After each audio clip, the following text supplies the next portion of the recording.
Say, what's cracking, YouTube? It's your boy 16 to life, and I'm back like I'm on a parole violation. Yard down! So today, I don't got a story for y'all. Today, I'm going to get into, like I've been telling y'all previously, some of you guys leave a lot of good comments, man, and I want to definitely get to some of those comments and try to expound on them a little bit, because I know everybody is not familiar with the inner workings of prison, especially, California prison. All that stuff may vary from prison to prison, from state to state. Who knows, So, but there was a dude in my comments, and I couldn't quite see everything, but his name, it looked like it was Woody from the Six. And what he asked me was pertaining to racial segregation. And basically what he said, hey, chill, man, has there ever been a chance where you've been in prison and on the low been able to get cool with a white dude? And most definitely, I've been cool with white dudes and Hispanics, and so the racial segregation is not to that point, and the politics is not to the point where we don't speak to each other and we don't have no interactions. It's just certain things that, it's certain things that the whites, I guess, and the Hispanics have instilled or enforced on their own people. The blacks, we don't have no blanket policy about dealing with other races in any shape, form, or fashion. You know what I'm saying? So if I happen to come out the cell and gave my next door neighbor a soup, a soda, or whatever, and a couple of blacks seen it, there's nothing gonna happen to me. I'm not supposed to get physically disciplined. I'm not supposed to get punished. None of that. Now it may be somebody who's saying, what is he doing? What is he doing? Due to maybe their racial prejudice against another race, but on a blanket scale, no, we don't have those issues. And so sometimes, in my early stages of doing time, no, I wasn't too close with any other races, but that was mainly due to my job when I was in prison at first was not having a job. I wanted to take the easiest job. I didn't want to work. You know what I'm saying? So I would get a job maybe where, I'm a porter, I'm cleaning up the building. I clean up the building real fast after we come back from chow. And then when the yard open, I'm going outside to the yard, I'm playing basketball. So, but of course, when you have a job, when you're working around other convicts, of course, we're going to talk, we're going to be cordial. Sometimes we're going to be more than cordial. You might, a Hispanic dude, man, he asked me, hey, man, can you look out real quick while I snatch this? He might be stealing something up out of there. Hey, man, can you tell me where the guard is at? So it's not like we don't talk at all, And then, due to, I guess, trying to prevent bullshit, I can understand why some policies are in place. Now, say, for instance, I get into it with a Hispanic. Now, how the thing goes is one race is not allowed to put their hands on another race. And if that happens, it's going to turn into a full-out war. But now, say I have a race war. Now, say I have an issue with a Hispanic. So what I would do is I would go to somebody in the building, man, who may have some juice in the building. And I'll say, hey, man, look, me and a boy got into it. I feel he disrespected me. Woo, woo, woo. Now, what he'll likely go do, he'll go talk to some people who have a little bit more juice than he does. And at some point in time, he'll go talk to the individual who I got into it with. He'll hear his side of the story. Now, in the event he feels he was wrong, they'll deal with him. They'll punish him, whatever they feel is accordingly. In the event they feel I was wrong, they may come back and get at my people and ask my people, well, hey, man, deal with this dude. You know what I'm saying? This dude was wrong. Or sometimes both races will come to we'll just agree to disagree. It wasn't nothing that big to go to war over, and we'll let it go. You know what I'm saying? So it all depends. So, but that's why sometimes, some of those policies are in place, because if they, if they do a bad business deal with another race, with the blacks or whatever, and the issue can't be resolved, then it's likely going to turn into a full racial war. A lot of people could be injured. A lot of people could be killed. A lot of people's programs are disturbed, and you got a lot of people sitting in the hole behind dumb shit. So some of those policies I do understand. I do understand why, certain races prevent certain things from, their people as a whole from doing certain type of businesses with other races.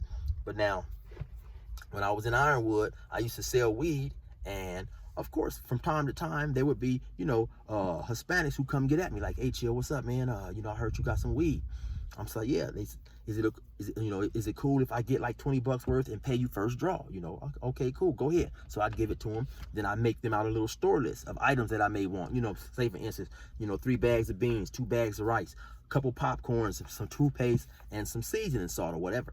So now, when the store day would come and they would go get the items, they would normally do one or two things. They would say, hey, Chill, you know, okay, I got the stuff for you, but you know, I don't want my people to see me giving this stuff to you. So what I'm gonna do is I'll leave it by my door, or maybe better yet, I'll just drop it off at your door when it's a convenient time for me and my people aren't looking, you know.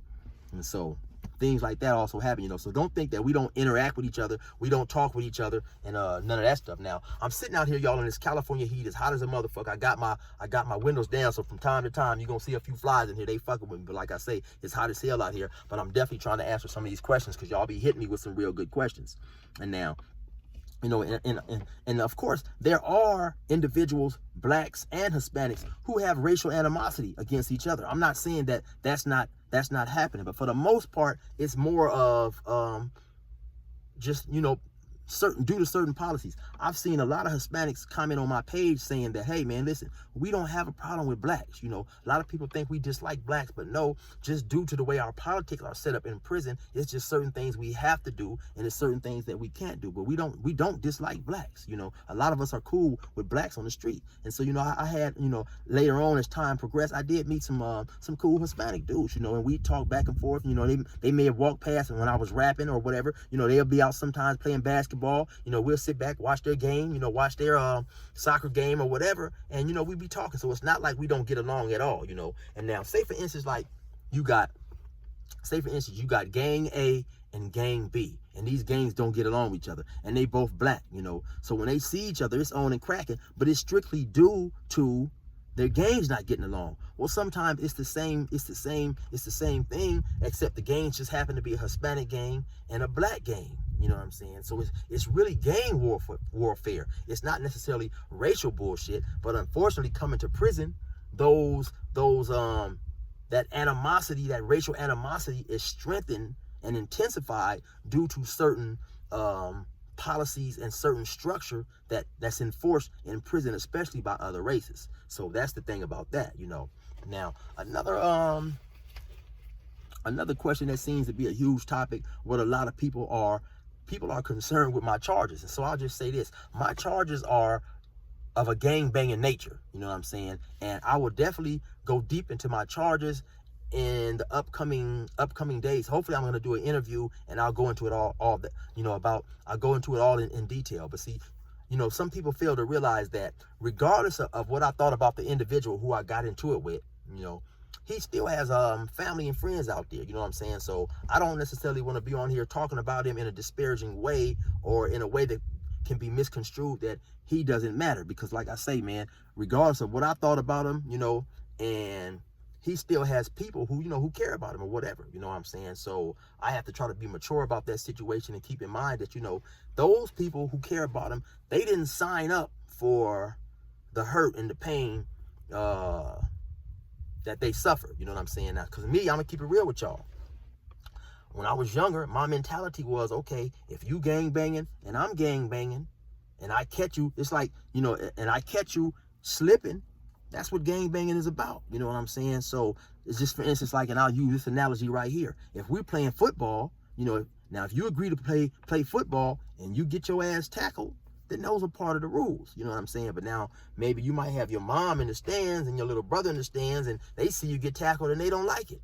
So that's another aspect to it, of sometimes, you guys, we have to realize, man, that people that we love and care about are affected by our choices. But like I say, man, I'll go deeper into that, into my charges, on my upcoming interview real soon. Hopefully I can get it to y'all next week, man, you know. And so people also ask me a lot of questions about, you know, white Crips, you know, Mexican Crips, or white Bloods, Mexican Bloods, or anybody who happens to run, who's not African American, but they come to prison and they choose to run with the African Americans. Now, those people are going to be viewed as race traitors. Bottom line, you know what I'm saying? And so initially what's going to happen is, and I've seen this a couple times, let's just say, for instance, a white Crip hit the yard. You know, so the white people, not knowing he's a Crip. So when he comes, you know, when he comes through the gate, you know, normally they'll have you dressed in some like orange jumpsuit that indicates you just got out the bus. You know, some white people are going to ask him, hey, Wood, you know, out here in California, some white people call each other Woods, which is short for wood pile. You know, they're not skinheads or nothing like that. They're just regular white people. So they may ask the white Crip, hey, Wood, where you from? And the Wood, of course, the white dude, of course, the Crip, he's automatically going to flex up because he doesn't want to be seen as a Wood. Even though he may be white and don't realize it, you know, that they don't know. Say, hey, man, I'm a Crip, man. I'm from whoop-de-whoop-whoop-whoop-whoop. So that automatically causes some bullshit. Because now they go let their people know, okay, man, it's a white dude that runs with the blacks. So now they're viewing him as a race traitor. So now the second he comes to the yard, but I'm pretty sure he already knows that, you know, what it is anyway, that it's a potential problem. The whites, they're going to go either, more than likely, they're going to go holler at the blacks first and say, hey, man, listen, man, you guys got a white dude running with you. We can't go for that, man. You know, that dude got to get up off the yard or it's going to be a problem, you know. And so 9 times out of 10, it's going to turn into a riot unless the white dude leaves the yard, which most times he's not going to leave the yard. You know, I'm where I'm from. I'm representing. Now, I know at one point in particular time, when I first got to Ironwood, matter of fact, we had a homie who was from IE. And for those of y'all who may not know what IE is, IE stands for the Inland Empire. And basically what the Inland Empire is, it's 2 different counties. It's the county of Riverside and it's the county of San Bernardino. And everything included inside those counties is geographically known as the Inland Empire. You know what I'm saying? So that's what we call IE, the Inland Empire. Just it's 2 counties that's for some reason, whatever, that's what they call it. And so when I got to the yard, there was a white Crip from IE on the yard. And he had already been on the yard, maybe, I don't know, about a year or 2, whatever. And had nothing happened to him, you know. And so suddenly, though, those dynamics can be changed. It can be another white guy who comes from another prison. And all of a sudden, he sees the white guy running with the blacks. And he's like, hey, man, what the fuck is going on, man? You guys letting this shit go on? This dude is running with the blacks and y'all ain't done nothing? And so I guess something like that happened because he'd been on the yard for a long time. Then suddenly, one day, he's coming back from... he's getting off work and he walks past the white pal and 3 white boys just run out there and rush him and jump on him and beat him up. Now, you know, like I said, since he had been on the yard a year or 2 or whatever, nobody is suspecting this because it's cool. You know, everything had been going on as normal.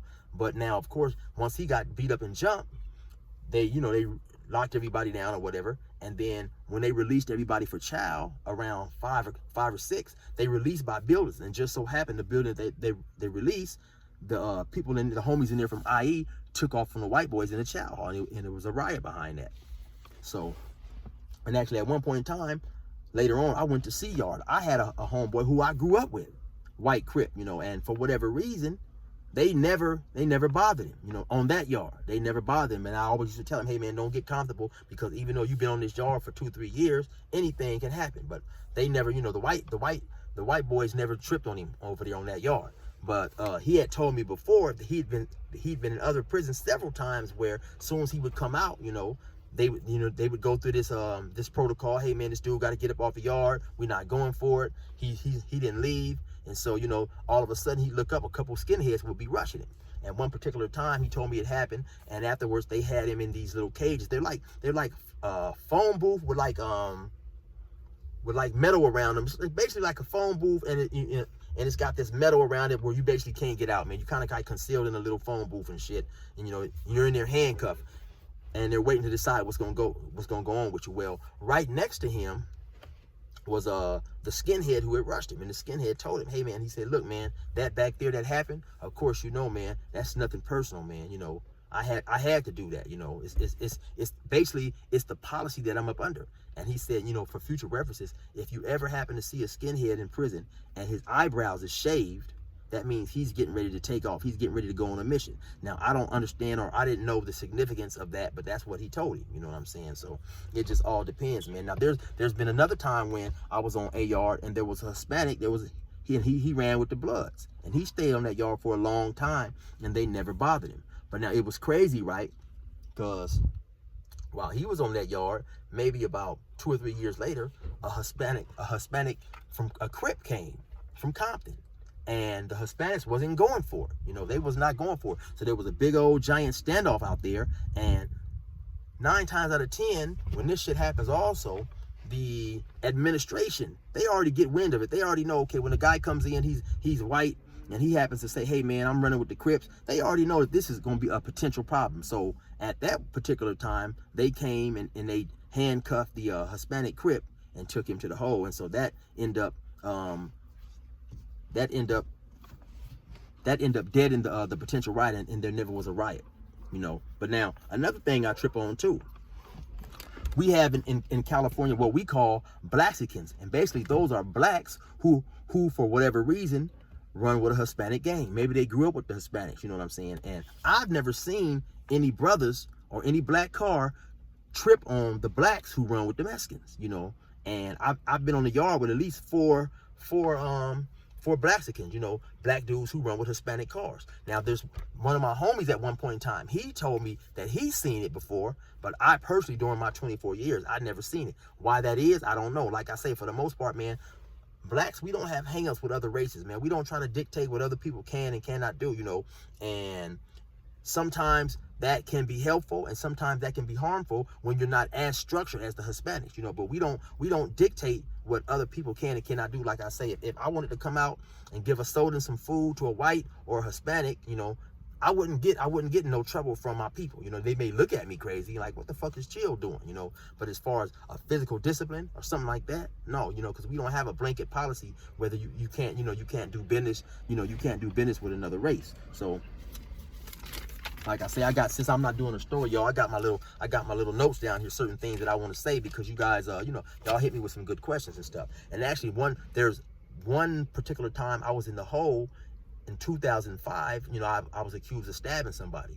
And so y'all already know I'm gonna give you that story pretty soon. But my next door neighbors, when I would go to the yard on the hole, and when I say the hole, you know, a lot of times people get this view of these old TV movies from the 60s where they throw you down in a little hole. No, the hole is the same as a regular building. Only thing is, you don't have your appliances, you don't have your certain amenities that make prison better. You know, your TV, your radio, you know, your music and shit like that. You know, you just strip down. It's just you in there. You know what I'm saying? You up in there. They give you a few little stay clothes and a blanket. Every now and then, if you're lucky, a library card will come around. You can pick a book off the library cart outside of that, and so pretty much that's the hole. So when I would go to the yard, now the yard on the hole is just basically just a long ass dog kennel for you and your cellie. Now there happened to be these Southsiders, you know, and they was like maybe two cells away from me when we go to the yard, you know, and these dudes were some real cool dudes, man. I never forget them, Muggsy and Vandal, and they were probably some of the few Hispanics that I remember by name.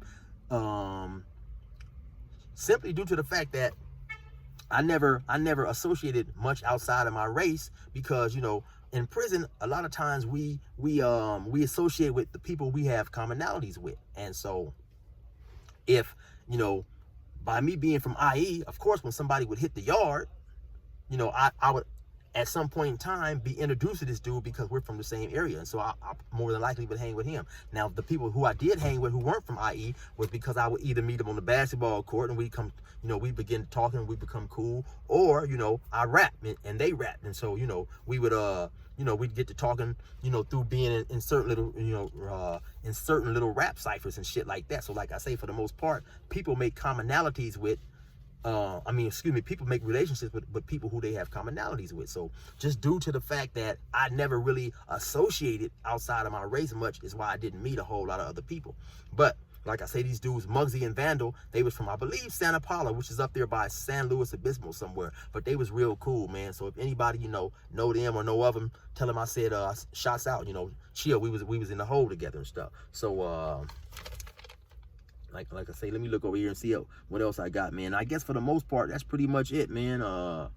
You know, I talked about a few little things, man, and you guys keep hitting me with these good questions, and I'm gonna definitely come give you some good answers, you know. Also, I want to let y'all know that too, that what I'm gonna be trying to do is I'm gonna be trying to reach out to, you know, because I know a lot of cats be like, oh man, Chill making up all these stories. So I'm gonna be trying to reach out to some of these participants who was in these stories, whether good or bad. You know, actually today I just reached out to the one and only P nasty, you know what I'm saying? So I know somebody out there in San Diego who may have a way to get in contact with him, and so I'm gonna try to get a hold of him, bring him on, bring him on my channel and let him talk.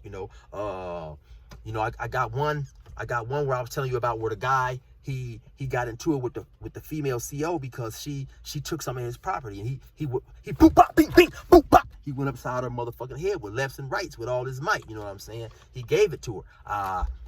I got a good homie who grew up with him, so I'm gonna try to get him to come on my page. So a lot of these dudes who have been on my stories, because you guys got to realize too, people in prison, whether in or out, we watch YouTube too. So a lot of people who I'm talking about, I have a lot of people who getting at me, man, and who just sending me comments or messages. And actually, to be honest, sometimes just talking to them will re-spark and bring to mind another story. You know what I'm saying? Hey man, you remember when Whoopty? Oh yeah, that was crazy, right? And so, hopefully I'll have some of them on my page real soon, man. I'm hoping to get, and somebody gave me some good advice, man. He said, don't talk about who you fit to bring on your page, because you have other YouTubers out there trying to steal them and steal your ideas, which is some really good, with some really good information. So, like I say now, I'm fit to try to get this dude who used to be a skinhead to come on my page. And I talked to him the other day, and he's with it. We just got to talk a little bit more, but he's definitely interested in coming. So that way I'll be able to give you guys